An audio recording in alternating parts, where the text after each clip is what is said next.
Oke, assalamualaikum warahmatullahi wabarakatuh. Ya, hari ini kita lanjutkan pertemuan kita ya. Ya, kemarin kita udah bahas tentang pertemuan 3 kita bahas transport layer ya, TCP dan UDP. Masih ingat bedanya? Masih ingat? Apa bedanya? TCP itu dia transfer protokol yang menggunakan sedangkan UDP langsung aja. Oke, benar. Jadi kalau TCP itu dia punya checker ya. Nah, kalau UDP dia nggak punya checker. Nah, bedanya di sana. Nah, kalau setelah itu kita bahas juga interconnection. Ya. Nah, hari ini kita di pertemuan kelima kita bahas tentang remote invocation. Ya. Gimana sih cara kita nge-remote sebuah server dari hubungan sebuah client server? Semuanya udah pernah ke-remote ini? Ya, salah satunya aplikasi yang terkenal kayak TimeViewer ya. Ya, nah seperti itu. Ya, dan yang lain. Nah, dasarnya ada di sini. Sebelum semua itu ada sebuah skema namanya adalah remote invocation. Metodenya ada 2 nanti yang kita pelajarin. Hari ini kita bahasnya tentang RVC, besok kita bahasnya tentang RMI. Bedanya apa? Nah, sebelum itu kita sampaikan dulu bahwa hari ini mahasiswa untuk CPMK-nya, mahasiswa mampu memahami dan nanti mengimplementasikan ya konsep RVC-nya dengan menggunakan Python. Ingat yang kita gunakan Python ya. Kalau nanti ada yang mau coba pakai yang lain boleh, tapi untuk kelas ini kita pakainya Python. Oke. Kita lanjut materinya.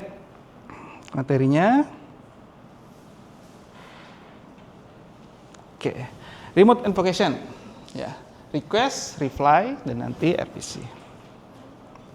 Nah, apa yang akan kita kuasai hari ini? Kita coba menjelaskan sebuah konsep request dan reply-nya, caranya seperti apa. Client server biasa kan kita udah belajar, Pak. Ya, di mata kuliah jaringan komputer kita udah belajar tentang itu. Nah, kenapa kita masih butuh mempelajari tentang ini? Karena nanti ada skema yang berbeda. Ada skema yang berbeda dan nanti ada yang berhubungan langsung dengan data. Kalau teman-teman masih ingat di jaringan komputer kita belajarnya dari layar terbawah, ya physical sampai layar paling atas, application. Tapi kalau remote dia nggak sampai ke bawah. Dari layar 3 ke bawah dia nggak usah sentuh lagi karena itu udah hubungan yang lain. Dia hanya sentuh dari mulai layar transport ke atas, gitu ya. Nah, nanti kita akan lihat perbedaannya di mana. Oke, kemudian menjelaskan pendekatan dasar antara RVC dengan komponen-komponennya. Ya. Pastinya nanti ada berhubungan dengan parameter, gimana sih cara kita meletakkan parameter ya, dan segala macamnya. Kemudian kita menjelaskan tantangannya RVC, semakin ke sini tantangannya semakin banyak ya. Karena metode marsering atau pembungkusan data itu semakin ke sini semakin aneh-aneh gitu ya. Jadi tantangannya juga semakin besar. Ya, kemudian membedakan antara RVC synchronize. Kemarin kita udah bahas tentang API ya. Ya, interconnection itu kita bahas tentang API. API itu ada yang synchronize, unsynchronized, dan synchronize yang tertunda, benar ya? Nah, di RVC pun ada. Jadi RVC itu ada yang synchronize, ada yang unsynchronized, kemudian ada yang synchronize tertunda. Kemudian nanti kita coba mengimplementasikan RVC yang paling sederhana ya dengan menggunakan Python. Nah, nanti library-nya itu kita menggunakan Firefox ya 4 ya. Tapi nanti menggunakan function-nya XML RVC. Oke. 3 paradigma komunikasi dalam sistem terdistribusi. Yang pertama adalah interprocess communication ya.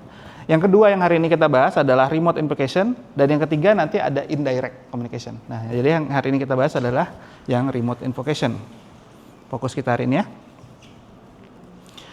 Nah, apa itu sebenarnya remote ya? Kita remote itu sebenarnya kalian pernah di rumah pakai remote ya? Pernah ya? Yang kalian pencet di sini kemudian berhubungan dengan yang tampil di TV atau mungkin AC atau itu. Nah, sebenarnya remote itu dia adalah memanggil prosedur dari komponen lain. Ada satu komponen remote, kalau kita sederhananya ya, kalian punya satu prosedur remote di sini. Prosedur yang di sini dengan prosedur yang di TV sama. Jadi ketika kalian klik di sini akan menghasilkan yang sama. Kalau berbeda gimana? Rusak berarti ya. Error itu berarti. Ada yang salah itu ya. Nah, remote invocation itu memungkinkan suatu entitas memanggil prosedur yang berjalan di komponen yang lainnya, ya, tanpa mengharuskan programmer nanti menulis lagi secara eksplisit. Nah, ini pembedanya di sini. Oh, ini siapa yang coret-coret ini? Kok ada coretan beton di sini? Ya, ini dari kuliah sebelumnya mungkin ya. Oke. Nah, kalau teman-teman lihat, ya. Jadi, kalau teman-teman masih ingat, di mata kuliah teman-teman pemrograman web, ya, pemrograman web, spesifiknya mungkin di framework ya. Kita belajar 3 konsep, namanya adalah MPC, benar ya? Model, view, dan controller. Di mana kalau kita mau buat sebuah parameter ini kemudian kita filter, nanti filternya kita taruh di view. Jangan lupa masukkan juga filternya di controller, benar? Benar nggak? Kalau kita masukkan cuma di view, nggak di controller, inspect element, ganti, selesai. Tembus pasti. Ya kan? Maka masukkan di view, masukkan juga di controller, benar ya? Benar, konsepnya seperti itu. Konsep ini sebenarnya dapatnya dari mana? Dari sini dapatnya. Prosedurnya jangan cuma ditaruh di dalam klien. Taruh juga prosedurnya nanti di server. Jadi kita punya prosedur. Konsepnya sebenarnya awalnya bukan buat keamanan ya. Konsepnya awalnya adalah untuk kemudahan. Jadi kalau kita punya parameter, sebar parameter ini A di klien, biarkan nanti yang di sini kliennya menentukan. Parameternya sebar yang B ini ada di server.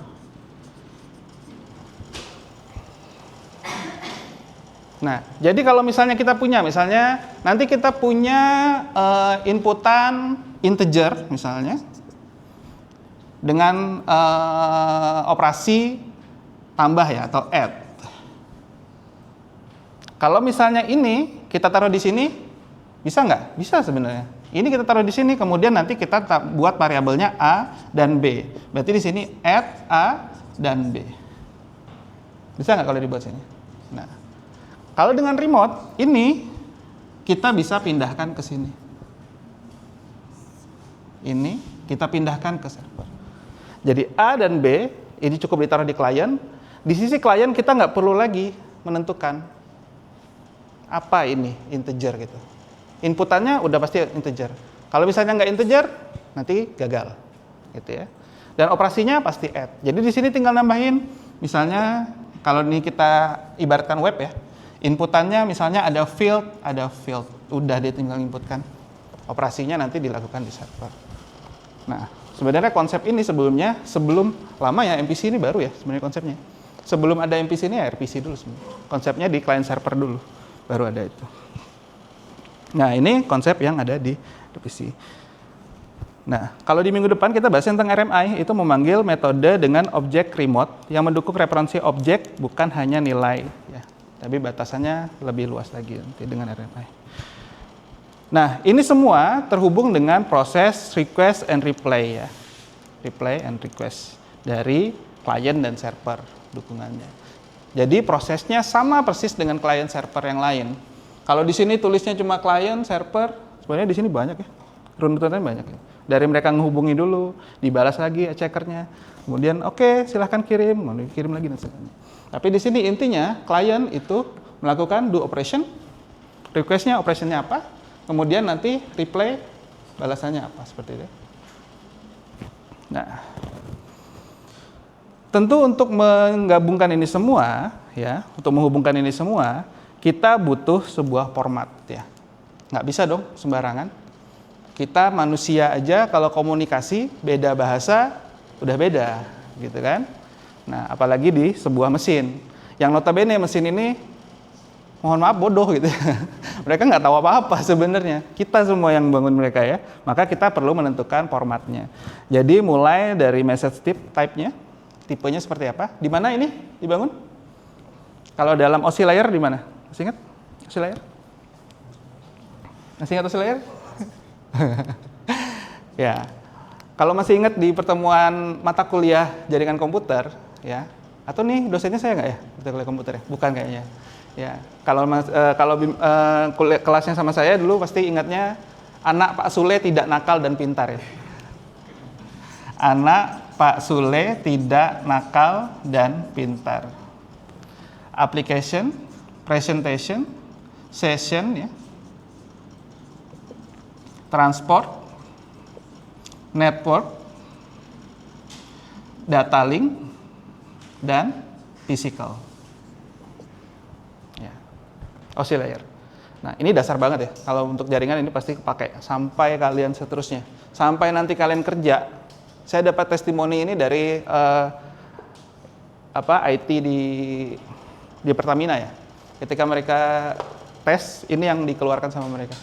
Ya. Jadi ini memang akan dipakai terus. Karena ini dasar ya. Nah, jadi kalau kita menentukan message type itu bagaimana kita mendeliver atau mempresentasikan sebuah data. Gimana caranya?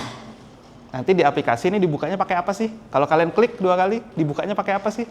Ada yang dibukanya pakai browser, ada yang dibukanya pakai PDF, ada yang dibukanya pakai Word. Di mana itu dibangun dalam sini? Presentation ya. Tadi udah saya kasih clue. Bagaimana kita mempresentasikan ya. Presentation pastinya. Nah, kemudian di format ini yang perlu kita bangun untuk RPC itu juga adalah request ID. Request ID itu penting. Request ID, nah ini dan ini sebenarnya kurang lebih di satu layer yang sama ya. Request ID dan kemudian remote reference procedure ID. Nah, ini semuanya di tempat yang sama. Kalau di dalam komputer selain IP ada yang disebut dengan port, benar? 127001. Apa itu? Lokal. Benar ya, lokal. Nah, kalau di lokal kemudian di belakangnya ada itu apa namanya itu? Port ya.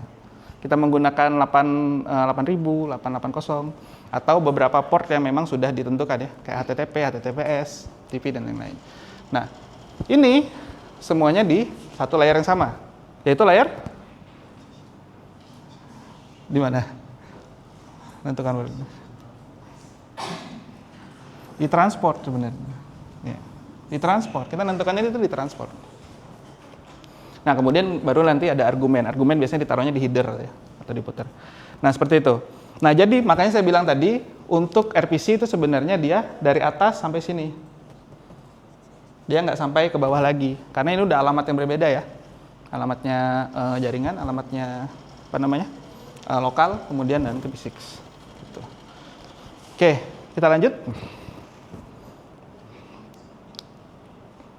Nah, beberapa model kegagalan dari request dan replay ya, pastinya ada komunikasi, ada gagal berkomunikasi dan gitu ya. Nah, nanti ada beberapa, pastinya ada timeout ya, ada retransmission, jadi transmisinya salah gitu ya, ditransmisikan ulang. Kemudian ada duplicate filtering, filternya bisa terduplikat. Dan juga nanti beberapa kegagalan seperti history ya, server menyimpan history dari replay yang sudah dikirim. Jadi sudah dikirim tapi dia masih nyimpan, akhirnya dikirim lagi seperti itu dan seterusnya. Ini bisa menyebabkan looping ya, berkali-kali dikirim. Kalau cuma sekali 2 kali nggak apa-apa ya. Bayangkan kalau ini dikirimnya berkali-kali terus-terusan, itu ngedon itu ya.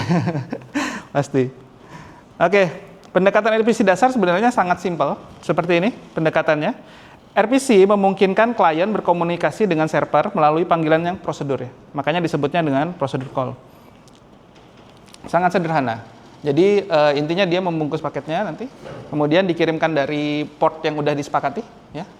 Nanti 8000 atau 8800 atau berapapun itu, ya. Nah, itu bisa. Kemudian tanpa komunikasi atau message passing eksplisit bagi programmernya. Jadi tadi seperti saya kasih contoh tadi, programmernya nggak perlu lagi bikin parameter-parameter yang jelimet gitu. Semuanya bisa dilakukan karena sudah di-handle oleh servernya. 2 masalah utama dalam implementasi RPC itu adalah pertama, parameter passing via marsering. Ini paling sering terjadi sampai sekarang ya.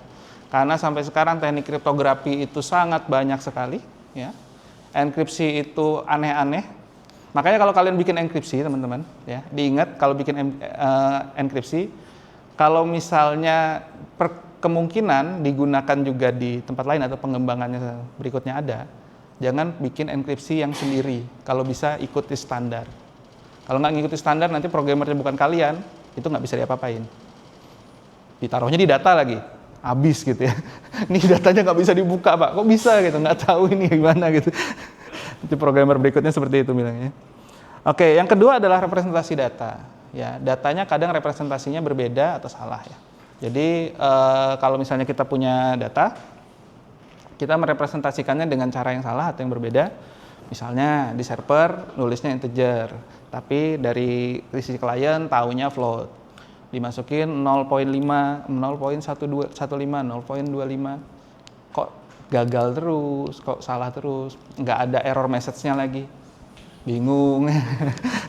Apa yang salah gitu, misalnya kayak gitu ya. Oke, parameter passing ya, value and reference ya.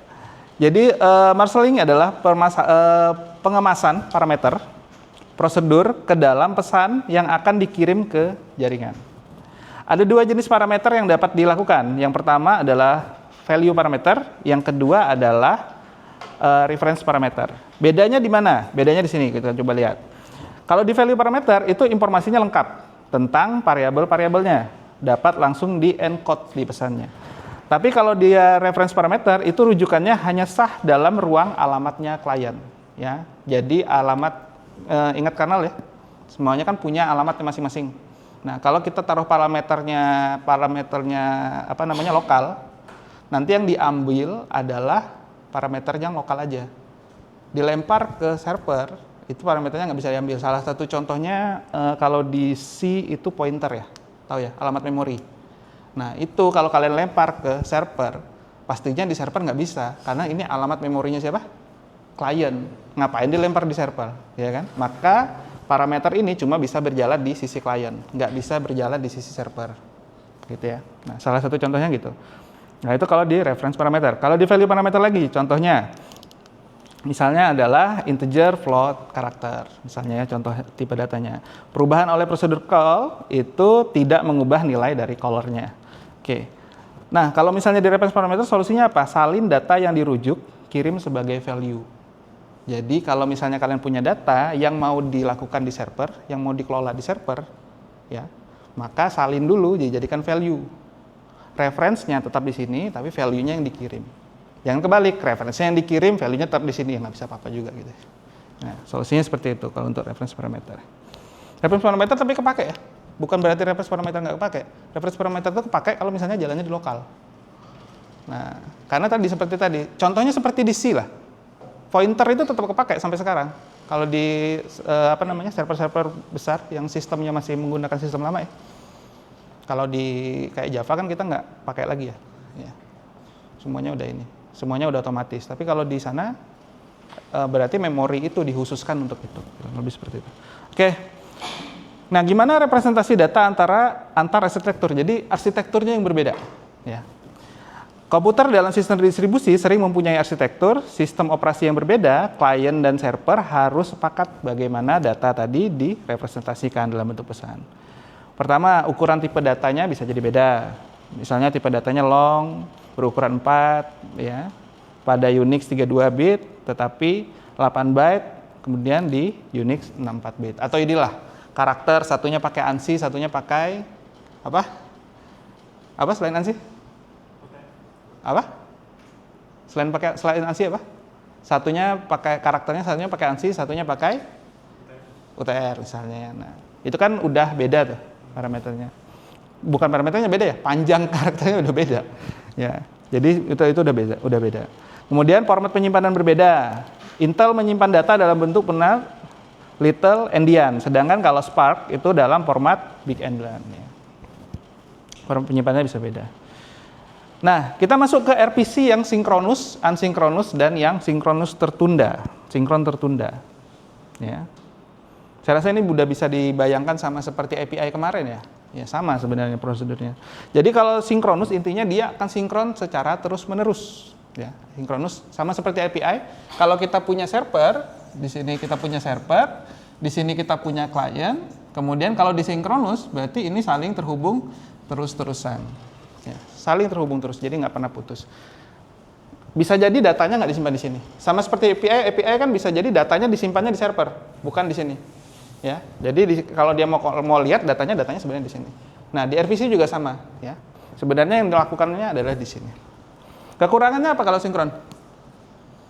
Resource-nya besar ya, besar banget kalau sinkron. Jadi kalau dia sinkron, berarti kan dia harus ngebuka terus-terusan komunikasi. Nggak boleh putus. Kalau putus, kayak API misalnya, kalau putus datanya nggak ada. Karena di klien nggak ada data. Datanya cuma ada di server. Nah, kalau di RPC juga sama. Kalau misalnya ini putus, ini nggak bisa melakukan operasi. Ya, maka resource-nya yang digunakan adalah besar sekali. Ya, kurang lebih seperti itu. Kalau yang asinkron seperti apa? Sama. Kalau asinkron, berarti dia harus connect dulu, hubungan dulu, baru dibalas, baru dia ngirimkan pesannya. Kan seperti itu ya. Sama, prosesnya adalah seperti itu. Kekurangannya apa? Kekurangannya pastinya tidak secepat yang sinkron. Kelebihannya apa? Kelebihannya, dia efisien lah untuk resource-nya. Jadi tidak seberat itu. Nah, kekurangannya lagi kalau yang dia asinkron itu kalau misalnya putus, kadang dia nggak tahu putusnya kenapa. Mirip seperti aplikasi mobile sama di server. Aplikasi mobile kayak Satu Unmul kalian pakai ya? Satu Unmul. Kalau misalnya ada loss di server kan kalian nggak tahu. Apa ini kok nggak connect gitu.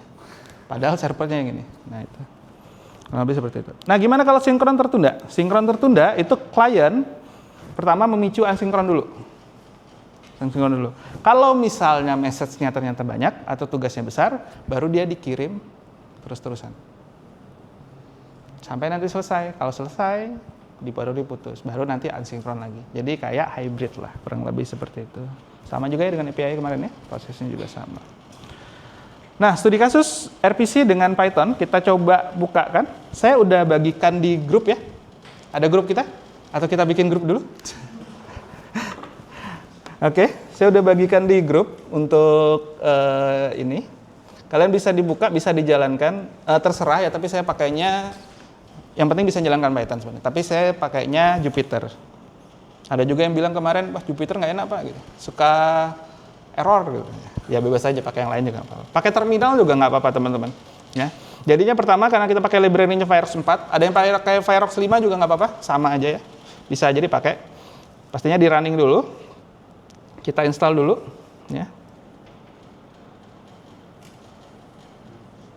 Oke.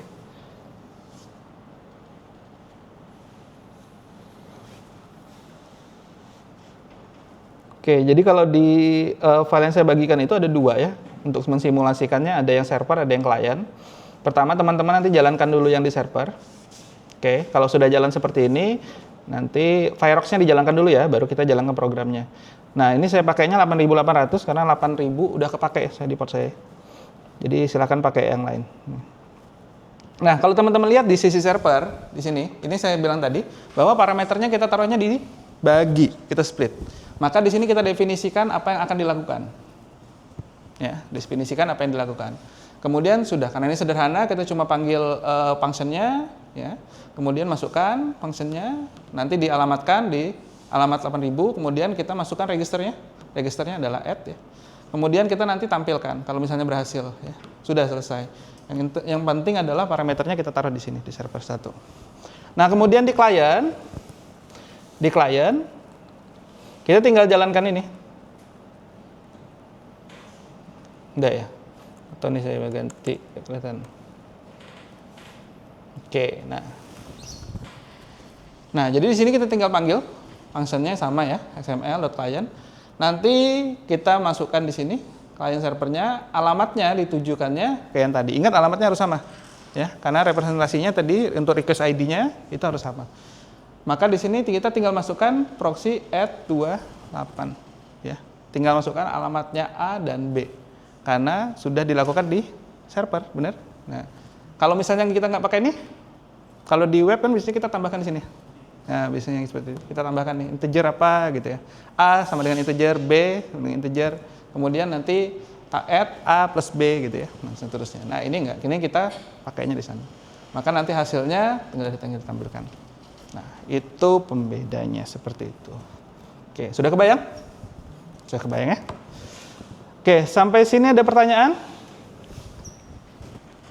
Ada pertanyaan? Kalau nggak ada, saya yang nanya. Ada pertanyaan? Silakan. Oh iya. Perkenalkan, nama saya Vicky Ahmad Fernanda. Saya mau nanya, untuk RPC tadi, itu jalannya menggunakan JSON atau menggunakan bentuk binary ya Pak, dalam pemrosesannya. Itu saya, terima kasih. Oke, nah pertanyaannya bagus ya. Jadi apakah kita sama dengan web biasa? Representasinya kita menggunakan data JSON atau nanti kita menggunakannya biner, gitu ya. Nah, coba kita pikirkan secara logika. Apakah dia menggunakan JSON atau dia menggunakan biner? Oke, gini teman-teman. JSON itu dia membungkus apa? Yang dibungkus sama data? Value kan? Data. Value-nya adalah data. Data. Biasanya yang direpresentasikan apa datanya? Mungkin data dari database dan segala macam. Nah, sedangkan kalau di sini kita remote, kita menggunakan apa? Ya data juga bisa, gitu ya. Tapi dia nanti akan mengirimkannya secara apa? Apakah JSON? Kalau di JSON dia dibungkus dulu. Masalahnya di sana. Kalau di JSON dia dibungkus dulu, kemudian nanti dia dibuka lagi datanya. Nah, maka nanti prosesnya cukup panjang. Karena remote umumnya dia komunikasi secara langsung, maka dia tidak membutuhkan bungkus ini, pembungkusan data ini. Representasi datanya dibungkusnya dalam bentuk, akan dikirimkan dalam bentuk biner. Jadi langsung komunikasinya. Makanya RPC tadi teman-teman kalau perhatikan itu sangat cepat dibandingkan kita menggunakan JSON. Makanya tadi kan saya klik langsung jalan gitu. Selain laptopnya bagus juga karena itu guys. Oke, ada pertanyaan lagi? Nggak ada? Kalau tidak ada, kita kembali lagi ke materi. Nah, ini sebenarnya ini ada di slide, nanti saya bagikan juga ya. Ini ada di slide saya yang lama, nggak ada di yang sekarang. Yang sekarang nggak dimasukin sama ChatGPT ya, karena saya bikinnya pakai ChatGPT. Oke, nah ini sebenarnya saya paling suka gambar ini ya, karena ini sangat merepresentasikan komunikasi RPC ya. Nanti saya bagikan juga ya. Oke, kita balik lagi ke sini. Studi kasus, sorry.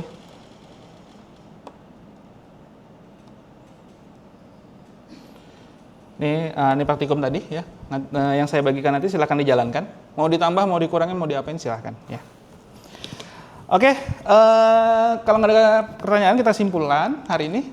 Kesimpulannya hari ini kita udah lihat sebuah proses request and reply protocol ya. Itu adalah pola komunikasi dasar dari client server ya, yang melandasi proses nanti RPC dan RMI.